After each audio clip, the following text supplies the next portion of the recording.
Les voyous s'en sont pris à la timide, grosse erreur. 7 jours plus tard, elle les suppliait de lui accorder pitié. Penelope Ainsworth, 17 ans, maîtrisait l'art de se fondre dans la masse.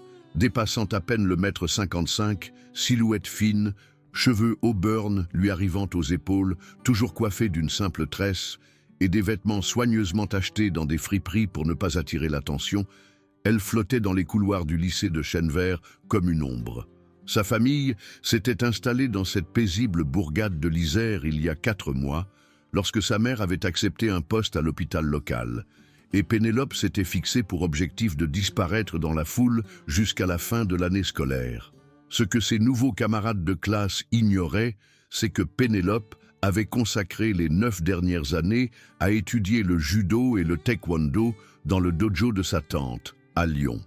Elle détenait 4 titres régionaux dans sa catégorie et s'était entraînée avec des combattants 2 fois plus grands qu'elle depuis l'âge de 10 ans.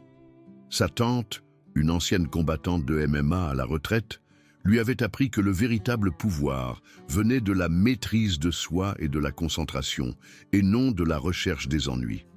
Lorsque sa famille a déménagé dans l'Isère, ses parents l'avaient suppliée de laisser cette vie derrière elle et de se concentrer sur le fait d'être une adolescente typique. « S'il te plaît, ma chérie », avait plaidé son père, les yeux remplis d'inquiétude. « Nous avons été témoins de ce que cette vie peut faire aux gens, les blessures de ta tante, la brutalité. Nous voulons simplement que tu profites d'une vie paisible ici. Peux-tu nous promettre que tu essaieras d'être une fille ordinaire pour une fois ?» Pénélope avait accepté, en partie parce qu'elle était lasse d'être connue uniquement comme la combattante, et en partie parce qu'elle voulait sincèrement découvrir ce que ressentait la vie quotidienne d'une adolescente. Elle a rangé son uniforme, a cessé de parler d'entraînement et a juré de garder ses compétences complètement cachées. Les ennuis ont commencé au cours de sa 3e semaine au lycée de Chêne-Vert. L'établissement était un cadre rural typique, bâtiments en pierre grise, pelouses soignées et ce mélange étrange de groupes qui semblait exister partout. Pénélope a rapidement compris l'échelle sociale. Les branchés qui contrôlaient la cantine, les stars du sport qui régnaient sur le gymnase, les intellos qui monopolisaient la bibliothèque et tous les autres qui essayaient simplement de survivre à la journée. Malheureusement, elle a également repéré les tourmenteurs. Kevin Dubois était le genre de type qui avait atteint son apogée très tôt et qui essayait désespérément de s'accrocher à ce moment aussi longtemps qu'il le pouvait. À 19 ans, il était en terminale, alors qu'il aurait dû obtenir son bac l'année dernière. Mais il avait redoublé à cause de ses mauvaises notes. Il était bâti comme un joueur de rugby, avec le genre d'attitude arrogante qui vient du fait de ne jamais être contesté. Ses 2 acolytes constants étaient tout aussi mauvais. Maxime Garnier, un gamin maigre avec trop d'énergie qui riait trop fort aux blagues de Kevin, et Antoine Lemaire, un garçon costaud qui semblait exister uniquement pour que Kevin se sente supérieur. Leur première rencontre a eu lieu un mercredi pendant l'heure de permanence. Pénélope était assise seule à un bureau au fond de la salle, dessinant tranquillement dans un carnet et écoutant de la musique, lorsque l'ombre de Kevin est tombée sur son papier. « Tiens, qu'est-ce que c'est que ça ?» dit Kevin en s'affalant sur le siège à côté d'elle sans demander. Maxime et Antoine se tenaient derrière lui comme des gardes. « T'es la nouvelle, c'est ça? Celle qui vient de Lyon ?» Pénélope leva les yeux de son dessin, reconnaissant instantanément le regard cruel dans les yeux de Kevin. Elle l'avait vu d'innombrables fois auparavant, le regard de quelqu'un qui avait trouvé ce qu'il croyait être une cible facile. « Je m'appelle Pénélope, » dit-elle doucement, en fermant son carnet. « Eh oui, je viens de Lyon. »« Lyon » fit écho Maxime d'un ton moqueur. « La grande ville, tu te crois sûrement supérieur à nous, les campagnards, hein ?»« Je ne pense pas ça du tout, » répondit Pénélope, la voix égale. « J'essaie juste de dessiner. » Kevin se pencha plus près, son sourire devenant méchant. « Tu sais, la nouvelle, il y a une sorte de règle tacite ici à Chêne-Vert. Les nouveaux élèves doivent montrer un peu de respect à ceux d'entre nous qui sont là depuis plus longtemps. C'est comme ça. » Pénélope sentit le nœud familier dans son estomac qui précédait toujours un combat. Chaque leçon que sa tante lui avait inculquée lui criait de montrer immédiatement sa domination. de prouver à ces garçons qu'elle n'était pas quelqu'un avec qui il fallait plaisanter. Mais elle avait fait une promesse à ses parents, et plus important encore, elle voulait sincèrement essayer une approche différente. « Je ne cherche pas les ennuis, » dit-elle en commençant à ranger ses affaires. « Je vais juste m'asseoir ailleurs. »« Oh, mais on n'a pas fini de parler, » dit Antoine en posant sa main sur son bras alors qu'elle essayait de se lever. « Tu vois, ce respect dont je parlais, il ne s'agit pas seulement d'attitude. Il y a une petite, appelons ça une taxe de bienvenue, 15 € par semaine, et on s'assure que personne ne te dérange. » La demande était si ridicule que Pénélope faillit glousser. Ces garçons n'avaient aucune idée de qui ils essayaient d'effrayer. Elle aurait pu les mettre tous les trois au sol et incapables de bouger en moins de 30 secondes. Au lieu de cela, elle retira doucement la main d'Antoine de son bras et se leva. « Je dois y réfléchir, » dit-elle, ce qui était un code pour « absolument pas », mais dit d'une manière qui pourrait lui donner un peu de temps. « bien sûr, dit Kevin, son sourire s'élargissant. « Prends ton temps, mais ne prends pas trop de temps. On reparlera demain. » Cette nuit-là, Pénélope était allongée dans son lit, fixant le plafond, l'esprit en ébullition. Elle pouvait facilement gérer ses garçons, mais cela signifierait révéler sa véritable identité, et elle n'était pas encore prête à renoncer à son expérience de vie adolescente normale. Peut-être pourrait-elle trouver un autre moyen de gérer la situation. Le lendemain, elle avait sa réponse prête lorsque Kevin et ses amis l'ont de nouveau entourée près du gymnase. « Je ne vais rien vous payer, » dit-elle calmement. « Je ne dérange personne, et j'apprécierais que vous me laissiez tranquille. » Le changement sur le visage de Kevin fut instantané. La fausse gentillesse disparut, remplacée par quelque chose de froid et de cruel. « C'est décevant, la lyonnaise, » dit-il. « J'espérais vraiment qu'on pourrait être amis, mais si tu veux faire ça à la dure, ça me va aussi. » Ce qui suivit fut une campagne de harcèlement constant qui aurait brisé la plupart des gens.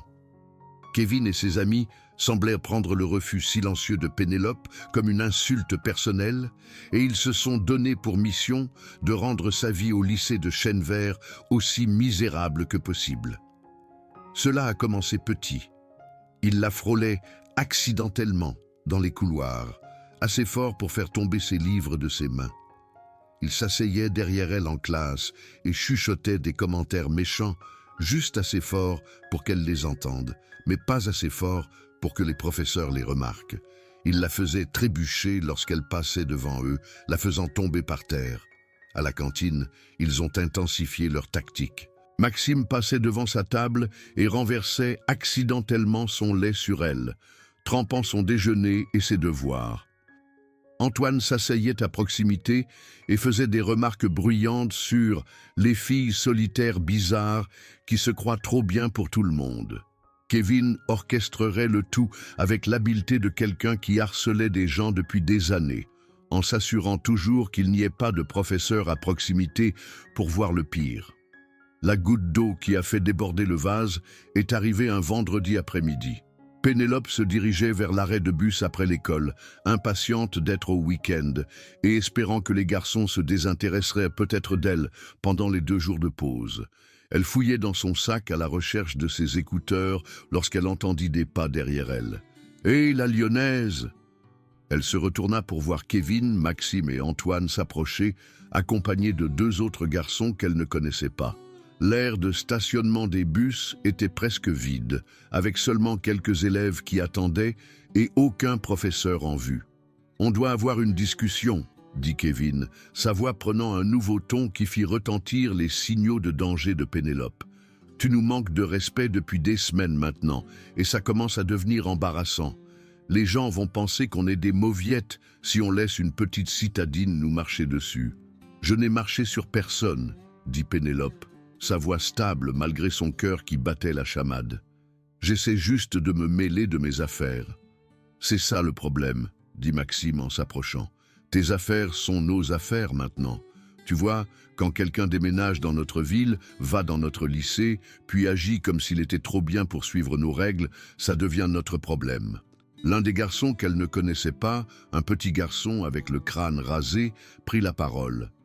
Peut-être qu'elle a besoin d'une leçon de respect. L'esprit de Pénélope travaillait vite, évaluant la situation. 5 contre 1, aucun témoin, aucun moyen d'appeler à l'aide.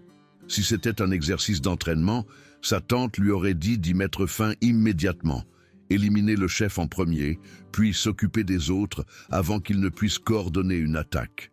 Mais ce n'était pas un entraînement, c'était la vraie vie, et elle essayait toujours d'être la fille normale que ses parents voulaient qu'elle soit. « Écoutez, dit-elle en reculant vers l'arrêt de bus, je ne veux pas d'ennui.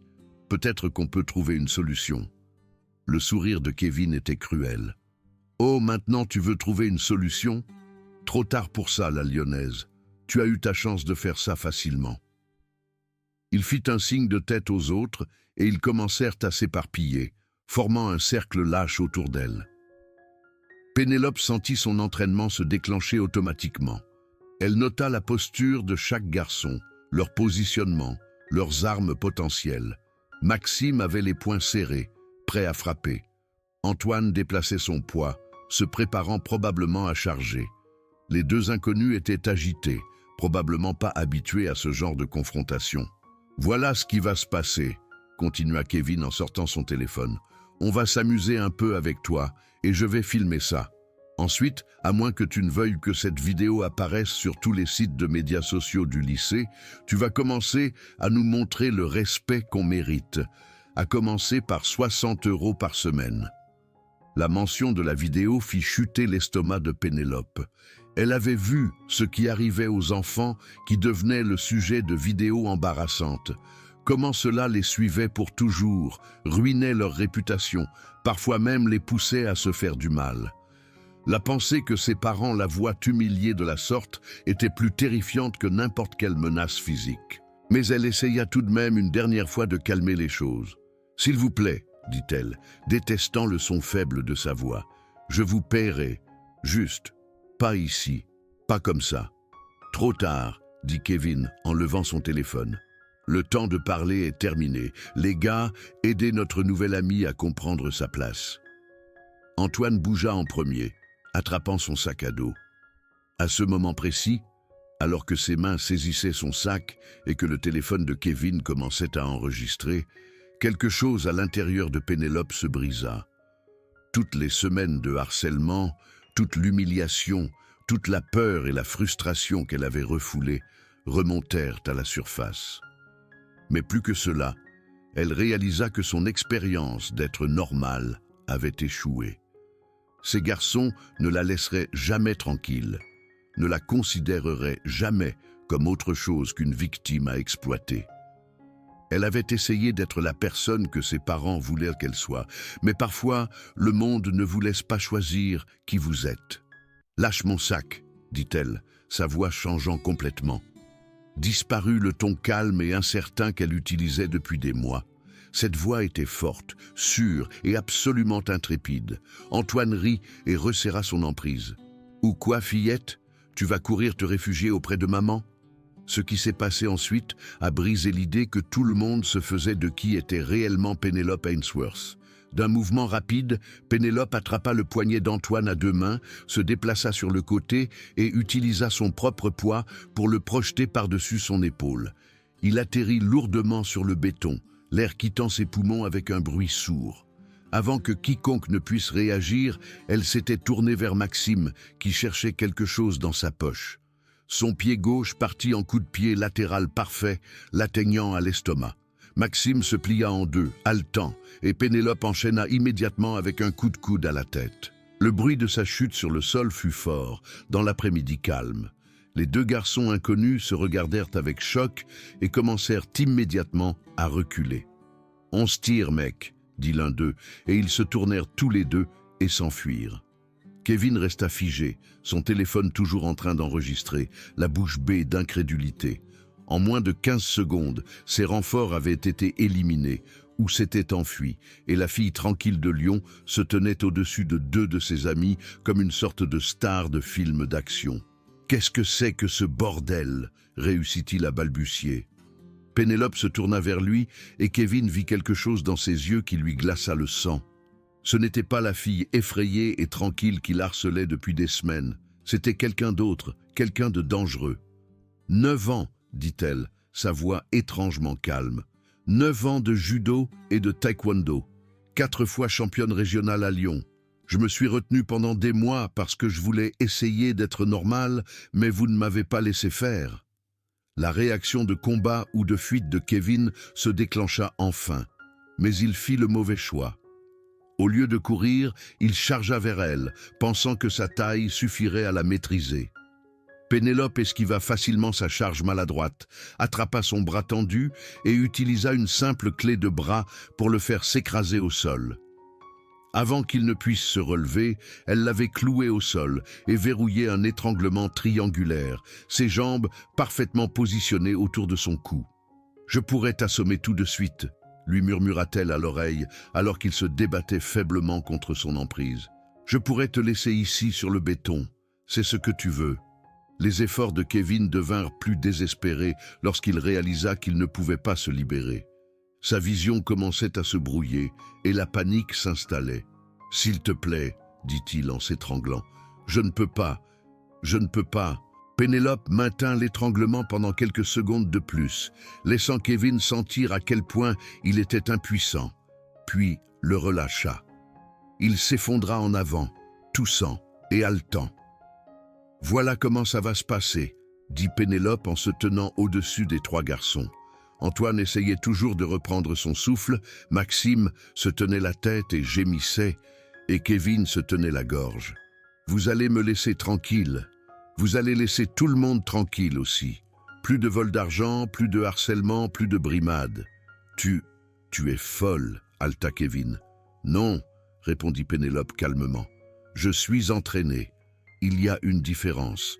Je sais exactement quelle force utiliser et quand m'arrêter. Mais si toi ou tes amis me dérangez encore, ou si je vous vois vous en prendre à quelqu'un d'autre, je ne serai pas aussi douce la prochaine fois. Elle ramassa le téléphone de Kevin, qui avait enregistré toute la scène, et supprima la vidéo. Puis elle laissa tomber le téléphone par terre à côté de lui. « Oh, et Kevin » dit-elle en se dirigeant vers l'arrêt de bus. « Si tu penses à te venger ou à raconter une histoire inventée sur ce qui s'est passé ici, souviens-toi que je sais où tu habites, où tu travailles et où tu traînes.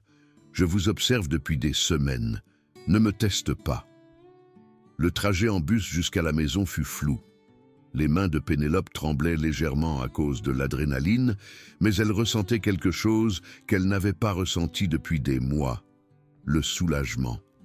Le stress constant qu'elle portait, la peur qui la suivait dans les couloirs du lycée de Chêne-Vert avait finalement disparu. Quand elle est rentrée à la maison, ses parents ont immédiatement su que quelque chose avait changé. Il y avait une confiance dans sa démarche, un calme dans ses yeux qu'ils n'avaient pas vu depuis qu'ils avaient déménagé dans l'Isère. « Comment s'est passée l'école aujourd'hui, ma chérie ?» demanda doucement sa mère. « Mieux, » dit Pénélope avec un petit sourire. « Beaucoup mieux. » Ce week-end-là, elle déballa son uniforme pour la première fois depuis le déménagement. Le lundi matin, elle entra au lycée de Chêne-Vert la tête haute, portant des vêtements qui lui allaient bien au lieu des vêtements amples et informes dans lesquels elle se cachait. Le changement dans l'atmosphère du lycée fut instantané et spectaculaire. La nouvelle de ce qui s'était passé à l'arrêt de bus s'était répandue pendant le week-end, s'amplifiant au fur et à mesure que l'on racontait l'histoire, jusqu'à ce que Pénélope ait soi-disant affronté toute l'équipe de rugby à elle seule. La vérité était déjà assez impressionnante, mais les commérages du lycée avaient une façon de prendre vie propre. Kevin, Maxime et Antoine furent introuvables pendant les premiers jours de la semaine. Quand ils sont finalement revenus, c'étaient des personnes différentes. L'arrogance de Kevin avait disparu, remplacée par une énergie nerveuse qui le faisait sursauter au moindre bruit fort. Maxime portait un bandage sur la tête et évitait de regarder qui que ce soit. Antoine marchait prudemment, ressentant encore les effets de sa rencontre avec le béton. Mais le plus grand changement était dans la façon dont il traitait les autres élèves. Le harcèlement décontracté qui était leur marque de fabrique avait disparu. Lorsqu'ils voyaient des élèves plus jeunes se faire embêter par d'autres, ils intervenaient même pour y mettre fin. La rumeur se répandit que Kevin Dubois était devenu une sorte de défenseur de la lutte contre le harcèlement, bien que personne ne puisse comprendre pourquoi. La vérité était plus simple, ils avaient peur de Pénélope et de ce qu'elle pourrait faire si elle les voyait revenir à leurs anciennes habitudes. Pour sa part, Pénélope se retrouva dans une position inhabituelle. Les élèves qui ne lui avaient jamais parlé auparavant étaient soudainement désireux d'être ses amis. Les professeurs qui avaient à peine remarqué son existence faisaient maintenant tout leur possible pour l'inclure dans les discussions en classe.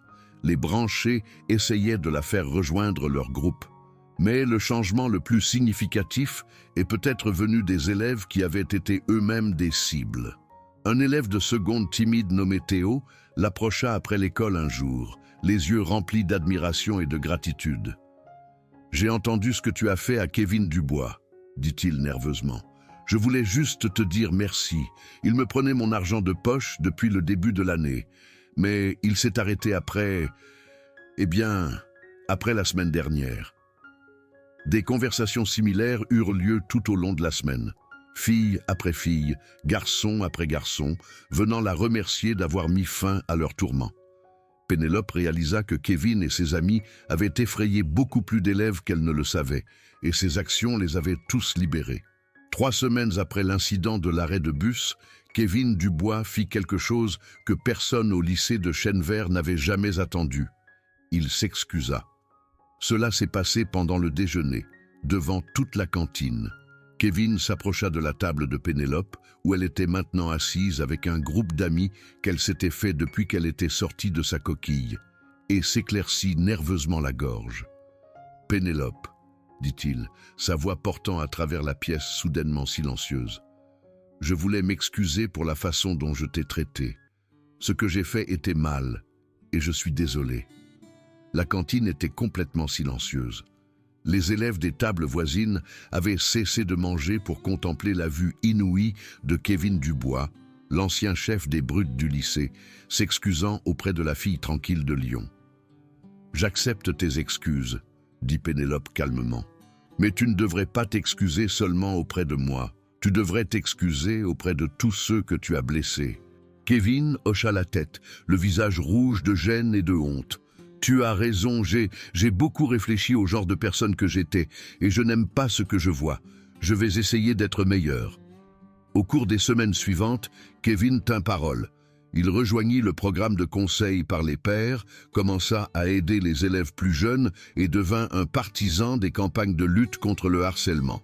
Maxime et Antoine suivirent son exemple et en un mois, le trio qui avait autrefois terrorisé le lycée de Chêne-Vert était devenu un champion improbable pour les opprimés.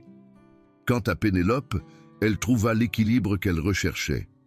Elle n'était pas la fille invisible qu'elle avait essayé d'être, mais elle n'était pas non plus définie uniquement par ses compétences de combattante.